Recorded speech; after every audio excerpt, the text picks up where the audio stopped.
Okay, as we all know, somebody needed to pick up the torch for hard rock and metal with real grit and gusto and without a gimmick. Enter the band Who on Earth, the New Jersey outfit of Coosh on vocals, Pete RIzzi on bass, Johnny James Barone on guitar, and Jimmy Kocha on guitar, and Howie Fallon on drums. The band continues to pay homage to rock's past as they usher in its future on their latest CP, Smoke and Mirrors. Joining us now, we have Coosh and Pete from Who on Earth. Guys, how's it going? It's going great, Rob. Thanks, man. It's great to be here.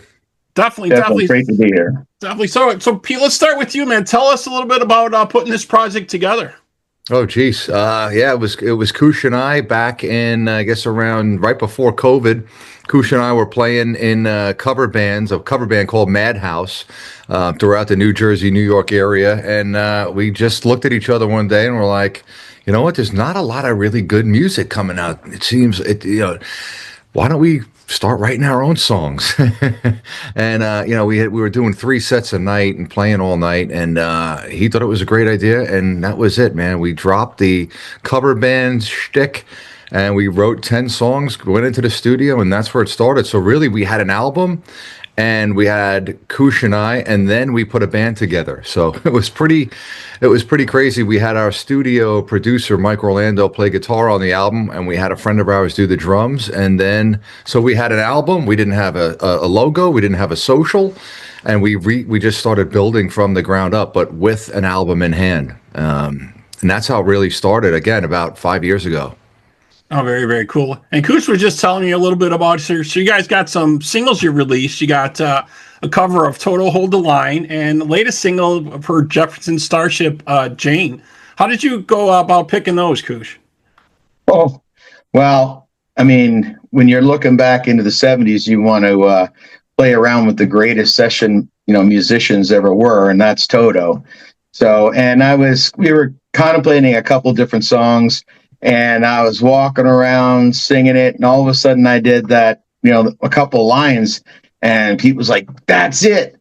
That's the one. I like that." So we just decided to let the guys loose on it, and then rip through Hold the Line. Because we kind of started doing it as just a regular cover, and then we went all in and turned the dial up on it. So. Yeah, and I totally agree with you about the session players for Toto. Steve Lukather has been out there with so many different bands, and so many different folks have mentioned him over the years as being a go-to guy for them, a top-level player, and everything. I don't think that was as well known back in the day. You know what I mean? But it's definitely out there now. He's in there on some of the greatest songs you've ever heard. Yeah. I mean, and as just an extra. Coming in, hey, you got something for this? And I mean, look at Beat It. I don't think Beat It would be the same thing without him on it. Exactly. Yeah, and Jane was just a natural, almost sequel to that. We like to put these singles out in between album cycles, because they're fun, and we'd like to pay homage to where it all started. And in Hold the Line, just like in Jane, we replaced the keyboards with guitar. Koosh's voice is going to make any remake we do sound unique.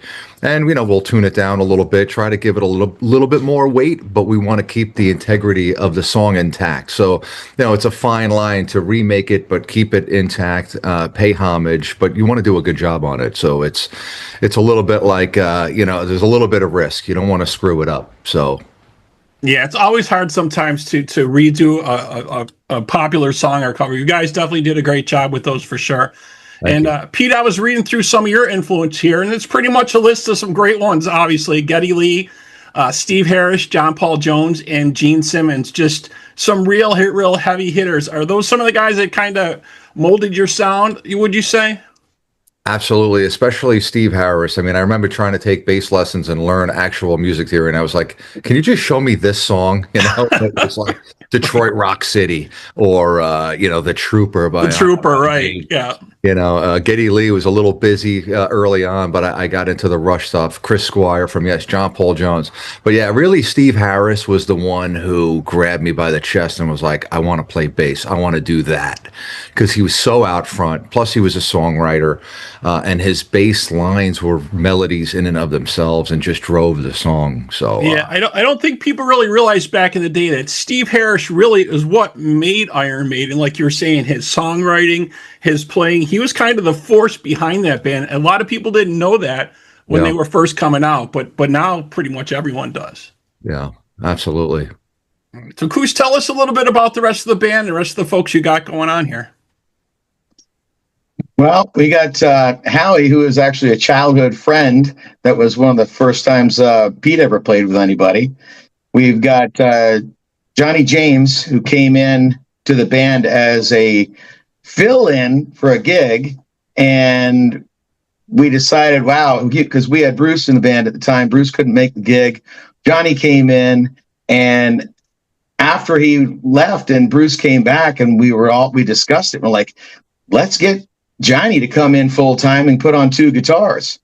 Great.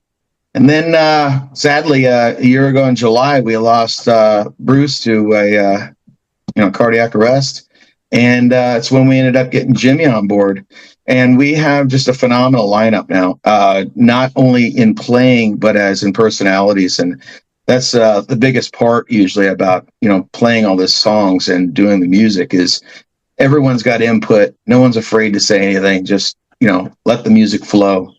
It's great. I totally agree with you what you're saying. It's definitely about how the personalities get together. It's obviously you want the musical talent to be there, but the guys have to be able to get together and do the hang afterwards. If you can't hang out with these folks, then it's not going to work, right? Exactly. So, Pete, do you have any upcoming shows or dates or anything you want to share with us? Things going on with that?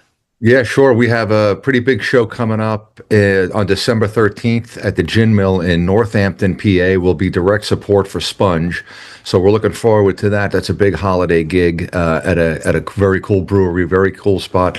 That's the only gig we have from now until the end of the year. We're going to be playing 3 shows as direct support for Tantric early in January. We're just finalizing those dates. We'll be pumping those out. And then after that, we're going to be looking to do something more extensive. We're not exactly sure what and where, but it's in the works. We're going to be releasing an album. So we're trying to package a full plan together of new music with radio, with touring, and all of that. So that is what we've been working our asses off on now over the last few weeks. You were just in the studio on Monday, Pete.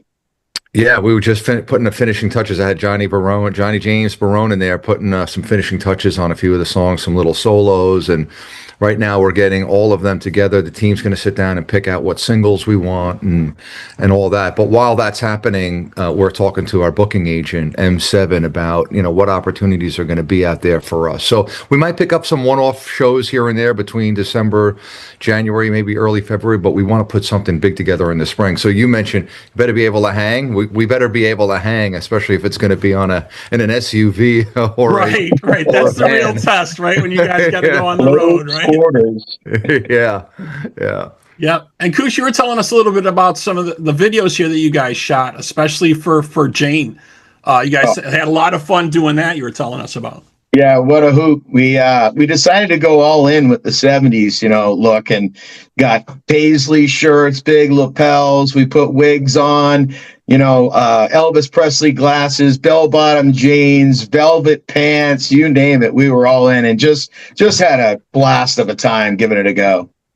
Excellent. So the plans are pretty much start getting some more shows booked like that.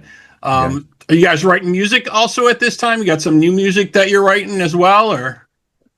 We have some ideas still in the pipeline, but we're ready to come out with 7 or 8 brand new ones. So we'll probably have 10 on the next album, and that'll be out probably late first quarter of next year. So we just put out an EP in March.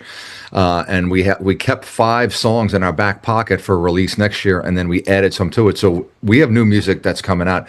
Beyond that, we've got ideas and fully vetted songs that we can back up even after that. So we've got a good pipeline of new music. That's not something that we ever don't have.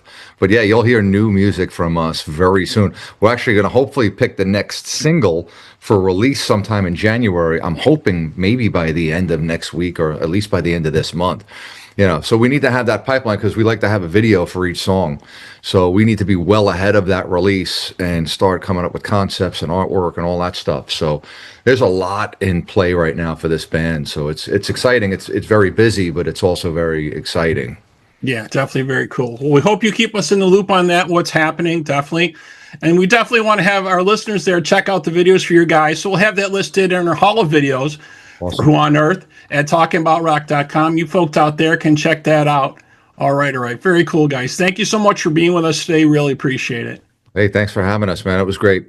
Thanks, Rob. A pleasure. Thank you. So that wraps up this episode of Talking About Rock. Thanks to my guests today, Pete RIzzi and Coosh from Who on Earth. And to our listeners, we hope you're doing your part out there by keeping the torch alive and supporting live music wherever you are. Guys, again, thank you. Thank you.